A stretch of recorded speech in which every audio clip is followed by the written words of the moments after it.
Hello all, welcome to WFHR's Rapids Report for this April 25th, 2025. I have your host, James J. Maloff here. Today we are joined by our friends from the Aging and Disability Resource Center of Central Wisconsin, Mike Rhea on the phone with us. Mike, how you doing? Hey, I'm doing great today. Good to hear, man. Good to hear. I appreciate you joining us. We're going to get into some of the new locations available and Meals on Wheels and some other great volunteering opportunities for our community. But if you don't mind, Mike, I'd like to start talking with you a little bit about the budget and how you guys are adapting with that.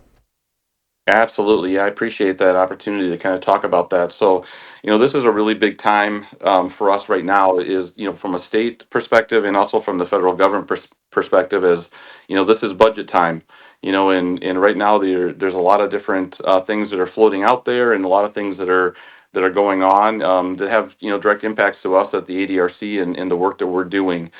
So, one of the biggest areas, within the state budget is that, just looking at the fact that, our population is definitely aging within the state. And, with that comes, the need for some support level and support services to be able to make sure that people can stay and remain as independent, as healthy as possible within their homes. So, some of the impacts that, really looking at for us as an ADRC is just the volume of people and customers and how do we serve them, with the staff we have and making sure that we're able to provide that, high level of service and ongoing service to customers as they're coming in. And just, for us specifically, and we'll talk a little bit later about our Meals on Wheels program, but, just the impact on our Meals on Wheels program from a budgetary aspect has been pretty challenging for us over this last year.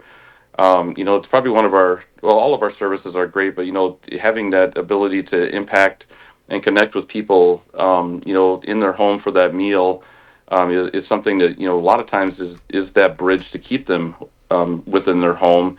So we've had some funding challenges with that program over this last year that we've had to actually, make some really tough decisions and had to make some cuts in regards to the volume of meals that we can serve. So, Mike, I really appreciate us diving into this because, in part, I think that for one, it is an ever-changing landscape going on with our federal government right now. There's nothing political about that. That's just a fact. There are people that are working in D.C. right now that are uncertain of what's going to come and what could happen. And in the time I've said this sentence, things could have changed up and down.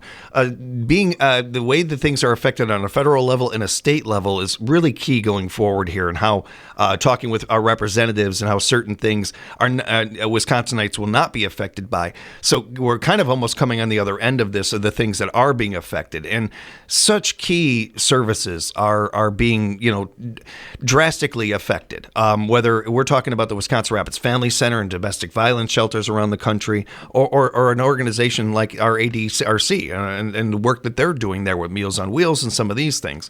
We talk all the time whenever we are joined by Meals on Wheels about how key and important it is volunteers out there. I don't know in the 9 years we've been doing this that it's ever been more vital to get people to be volunteering and putting into their community, especially with the ADRC. I don't want to press you on this, and I don't mean to. We don't have to get too bogged in the details of it. But you mentioned Meals on Wheels. Are there other services that are being affected that I think would be good to let people know about?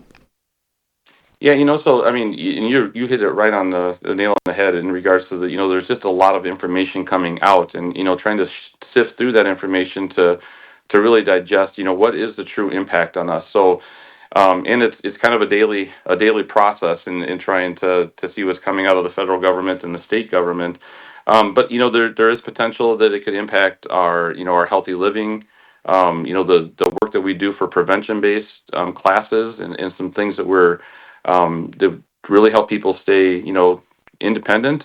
So those are some things that are potential. And then also, our benefit specialists and the assistance that they provide individuals with understanding Medicare, all the different complexities with that, there's some potential impact to those programs as well. So right now, we're at the point where we're just trying to digest what's coming at us as far as information, and then, ramping up our advocacy efforts to make sure that our representatives are knowledgeable about the work that we're doing and how that impacts the constituents that live within our state. What are some things, and we can get more into the volunteering and some of that people can do, but I also want to let people know that they can reach out to their representatives. They can, be a voice speaking on this one. It certainly means something when members of the ADRC are joining the cause and wanting to be heard. But man, everyday citizens, you guys get things done.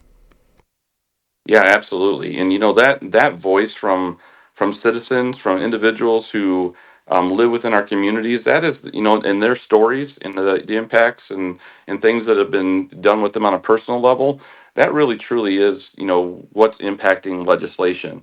They do hear you. When you call them and talk to them, or if you go to a town hall meeting, or you show up at an advocacy day, and you relay your story, your personal story, that really has impact.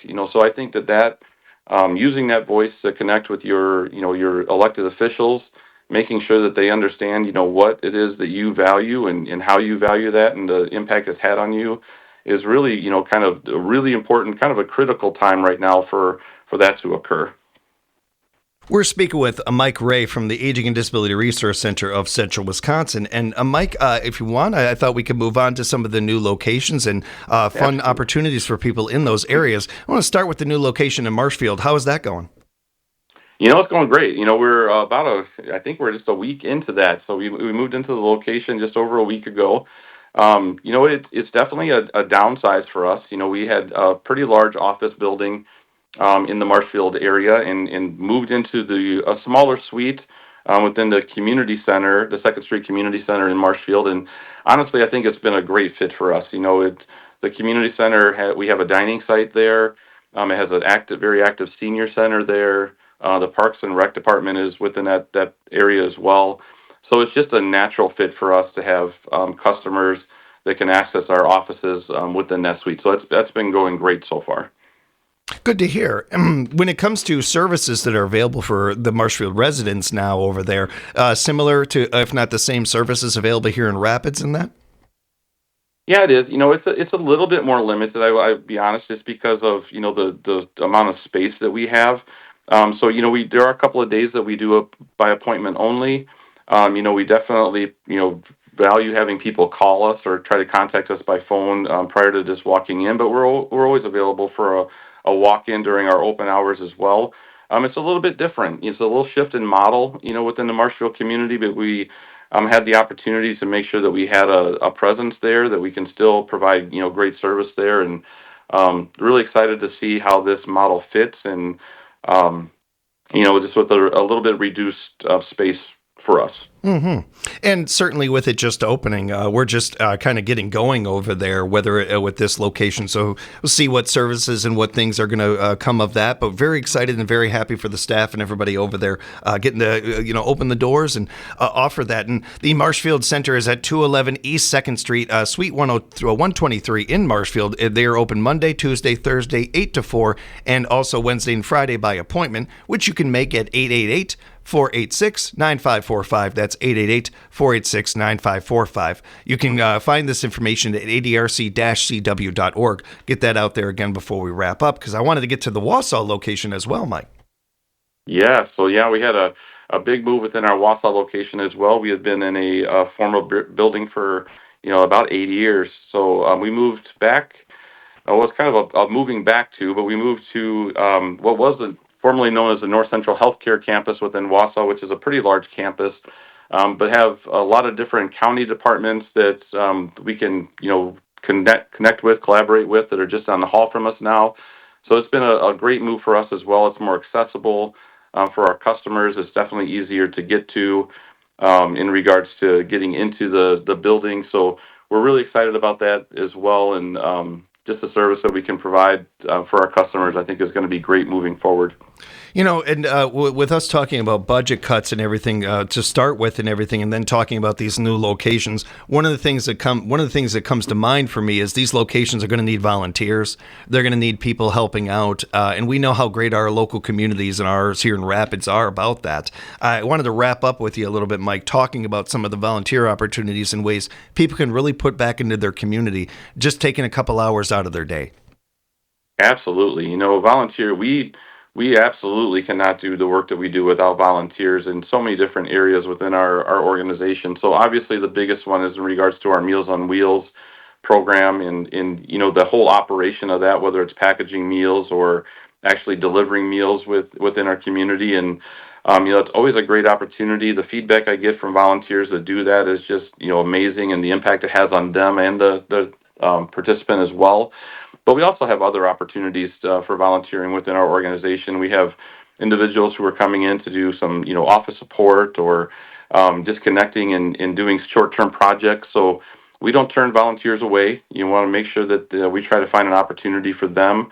And if we don't have an opportunity within our organization that meets their needs, we can also recommend other community partners that have volunteer needs as well. So volunteering has a huge impact on the individual that does it, and obviously a huge impact on the organization as well. When you're part of Meals on Wheels, whether it's preparing the meals or delivering them, you're a part of an integral part of our society. Where you're not only be able to bring meals to people that may not have a meal otherwise, or at least a well-cooked meal or something along those lines, you're also checking in on them. You're able to keep an eye on some of our most vital part of our population and vulnerable part of our population. And certainly in all these local areas that we're mentioning, our ADRCs, we know how heavy our senior population is, and that whether it's that or it's isolation that they deal with, that's an important thing, and being able to just say hello. And all of these things, we focus so much on the clients, and they deserve that. But I have to tell you, as somebody who has done it, and I don't say the word promise unless I can back it up, I promise you, you will get so much out of this as well. You will wonder if it's more for you than them. It's such a great program. I almost promise and guarantee you'll make friends that you wouldn't have had otherwise. And it's such a wonderful opportunity where you're doing some good. You're literally putting into the community, helping the ADRC do the work they're doing while also really enjoying yourself. It's a wonderful service to be a part of. And Mike, if people want to be a part of this or have any other follow-up questions with what we've talked about today, how can they get a hold of you? Yeah, absolutely. They can call our toll-free number, 888-486-9545, or they can also just, go onto our website, and search around there. There's a way to connect with us through that as well, and that's adrc-cw.org. Appreciate you, Mike. Thanks so much for joining us. Say hi to everybody over there for us, and we'll talk again real soon. Sounds great. Thanks, James. Take care. You too. Thank you. And remember, everybody, to spread the word that you can download Rapids Report every day, Monday through Friday at 4 o'clock. It'll be there available to stream for you. Spread the word about this. You can find it at WFHR.com, Civic Media US, or, of course, the Civic Media app, or wherever you get your podcasts. Check out the Rapids Report here at 97.5 FM, 1320 AM, WFHR.